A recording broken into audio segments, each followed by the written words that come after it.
Terima kasih pimpinan dan anggota Komisi 3 yang saya hormati, sahabat-sahabat semua, ada ketua, ada Pak Sekjen, ada Pak Rifai semua. Terima kasih.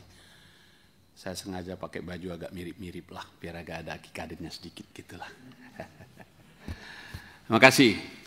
Saya membaca dengan cermat 13 klaster, 20 isu yang diterangkan dan 130 DIM. Saya bisa membayangkan teman-teman Kadin mengerjakan ini detail sekali dan akurat sekali DIM ini, dan sekali lagi terima kasih baik kami di Komisi 3 maupun saya secara pribadi, juga kami dari fraksi Partai Demokrat yang seharusnya menerima teman-teman dan sekarang sudah diterima Komisi 3, tentu dengan senang hati sudah selesai di sini.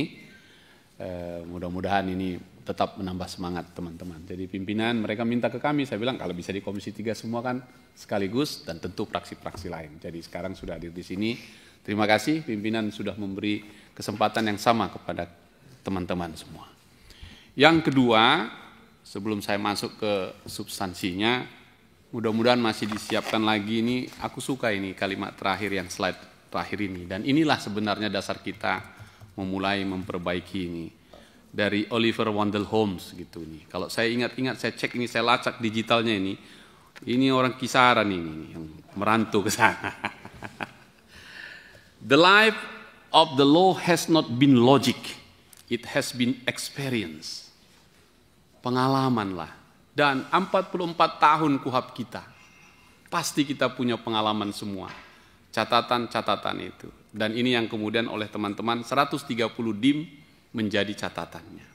Jika boleh untuk menambahkan lagi, karena ini kerja kita semua, kerja nasional untuk berlaku bagi 270 juta lebih warga negara Indonesia. Maka ini adalah karya bersama-sama. Karena itu pimpinan belum memulai start kita dengan pemerintah, terus kita gaungkan ini dan menerima teman-teman. Jadi ini sekali lagi kerja nasional, kerja mulia untuk menempatkan KUHAP kita sebagai salah satu tolok ukur negara hukum.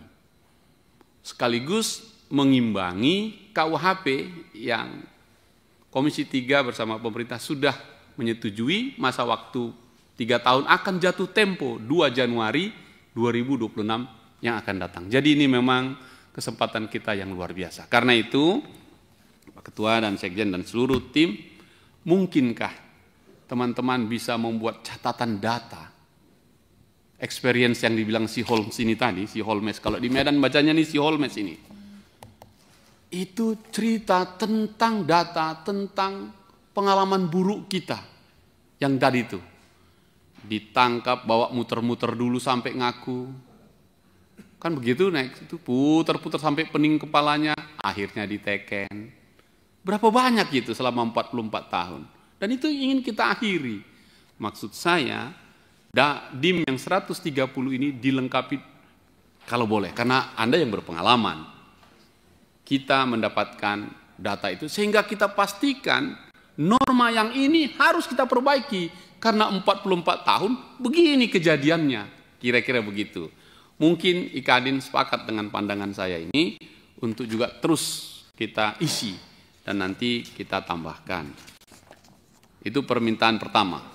Yang kedua, ini berupa pertanyaan sekaligus pandangan. Apakah teman-teman setuju dengan pandangan saya ini? Misal begini, ini saya kritik juga lah, advokat lah. Jika di depan kita mulai datang tampak muka, kadang-kadang kita akhirnya nggak tampak belakang. Saya ambil contoh nih Pak Rifai, kawan-kawan semua, Pak Rifai. Apakah semua advokat mendampingi seorang warga negara yang disangkakan di awal, lalu dia dihukum sekian tahun, dan telah berakhir hari itu kembali ke rumahnya? Adakah teman-teman yang tahu dan mengantarkannya ke rumahnya? Oke, biasanya kalau udah sampai di lapas, selesai itu.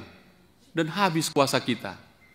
Saya ingin mengetuk kita semua. Karena KUHAP kita ingin mengantarkan seorang warga negara yang oleh negara diambil hak asasinya dengan cara-cara paksa yang menurut KUHAP kita dari awal sampai akhir.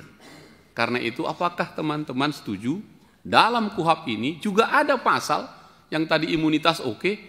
Advokat bertanggung jawab dari awal sampai akhir, ya kembali ke pangkuan keluarganya di rumahnya setelah dia menyelesaikan kewajiban hukumnya. Mungkin itu mulia juga. Kalau setuju, aku pun senanglah itu. Yang kedua, tentang tadi saya dengar tadi ini, dan ini penting sekali. KUHP kita ini kan cara legal yang mau kita siapkan untuk negara, dalam tanda kutip, merampas hak asasi warga negara yang diduga melakukan perbuatan pidana. Bahkan saking kita ragunya, kita sebut dia menghormati asas praduga tak bersalah, tapi sudah ditangkap. Kan begitu? Maka klaster yang tadi 13 klaster tadi, kalau kita mau bikin, sebelum sampai ke pengadilan, right to access-nya itu macam apa ini? Yang kalau kita hitung tenggang waktu, kalau maksimal itu kan 180 hari. Oke? Dan kadang-kadang, ya dihabisin waktu itu, padahal mungkin cukup 6 hari. Misalnya begitu. Sehingga, ini minta maaf ini Pak Ketua, ada satu penyanyi legendaris Batak, namanya Jack Marpaung, almarhum ini. Waktu sebelum menjadi penyanyi terkenal, sempat dia melakukan kejahatan lah di Pulau Gadung. Oke? Lalu dia ditahan dan dia kemudian menciptakan lagu. Dan lagu itu adalah protes terhadap KUHP. Karena dia terlalu lama ditahan, dan juga ditahan di tempat yang tidak memadai. Mungkin kalau tahu Pak Mangihut lagunya ini bagus ini. Dan langsung diteriakkan ke jaksa yang pertama, yaitu ke Pak Mangihut. Kira-kira begini lagunya ini. Amang jaksa, Bapak Hakim, andi gando peau asa di sidang, nunga tolu bulanau di bagas penjaraon, dang marnaro surat panggilan. Bahasa Indonesianya pimpinan. Bapak jaksa, Bapak hakim, kapan aku kau panggil kau sidang? Sudah 3 bulan aku di kamar penjara ini, tak pernah datang surat panggilan. Kira-kira itu. Versi dangdutnya ada juga tuh Pak. Ya? Pak hakim dan Pak jaksa yang versi dangdutnya ada juga. Kan? Nah, jadi sebenarnya rakyat ini saya mau katakan pimpinan sudah protes terhadap KUHP ini jauh sebelum kita mau perbaiki ini. Jadi ini sudah benar kita ini. Nah, oleh karena itu, KUHP kan tadi dibikin untuk supaya terang ini, kau tangkap itu. Jangan di lorong gelap. Negara kuat sekali, warga negara sangat tidak kuat. Disitulah dibutuhkan pendampingan kepada warga negara, itulah advokat.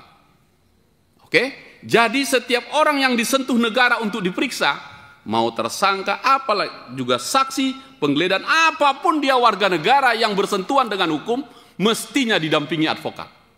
Supaya seimbang dan tidak abuse of power tadi. Jadi, setujukah teman-teman tentang itu?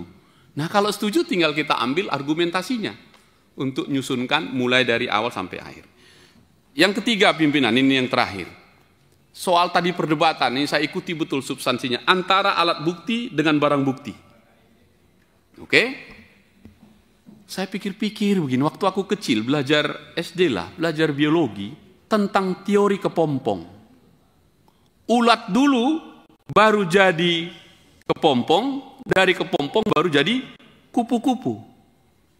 Nah, kalau ini alat bukti, dia harusnya kupu-kupu. Dan kupu-kupu tempatnya adalah di ruang persidangan. Sedangkan kepompong dan ulat bukan di ruang persidangan.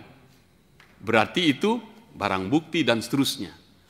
Inilah yang kemudian dicampur-campur pertanyaannya. Yang disebut 2 alat bukti baru dia tersangka, sesudah di persidangankah atau saat di awal tadi?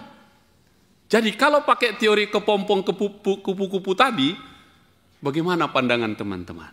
Nah, ini pertanyaan saya yang mungkin bisa dibantu karena memang akhirnya saya dengar tadi Pak Rifai menjelaskannya cukup panjang mengenai alat bukti dengan barang bukti tadi. Pak Rifai.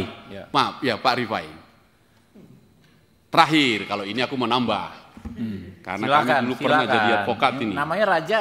Boleh. Oh iya, minta maaf. Kalau tadi kan mintanya hak imunitas. Oke, udah kita ketok itu. 8 fraksi hari itu kita sepakat bulat itu. Pertanyaan saya, setuju nggak teman-teman? Kalau di persidangan kan Anda punya hak membela. Lalu saat diperiksa apa hakmu? Saya ingin mengusulkan, setuju atau tidak, punya namanya catatan advokat, mengimbangi BAP. Note of advokat itu, catatannya. Kalau di kami itu Minderheads notanya. Sebagai hak untuk mendampingi itu tadi. Oke, itu satu. Nah yang kedua, ini yang penting juga. Daripada minta-minta kami bukan aparat penegak hukum, kami dimasukkan begitu. Ini yang paling penting, yang nggak penting namanya. Tapi haknya apa itu? Advokat dapat menjamini atau punya hak langsung memberikan jaminan untuk tidak ditahan. Bahwa nanti ada tambahannya tentang ada bargain uang yang harus disampaikan seperti di Amerika, itu soal berikut. Tapi seorang advokat untuk mengimbangi seorang yang ditahan, dia juga punya hak langsung untuk menjamin klien saya harus tidak ditahan, syarat-syaratnya nanti disepakati, 1, 2, 3, dan seterusnya. Baru gagah advokat itu. Mau kita disebut aparat penegak hukum atau tidak penting lah. Tetapi punya power untuk mengimbangi rakyat tadi, untuk seimbang. Kira-kira itu. Semua ini pertanyaan yang membutuhkan jawaban dari teman-teman untuk melengkapi pikiran-pikiran kita di Kuap. Terima kasih pimpinan.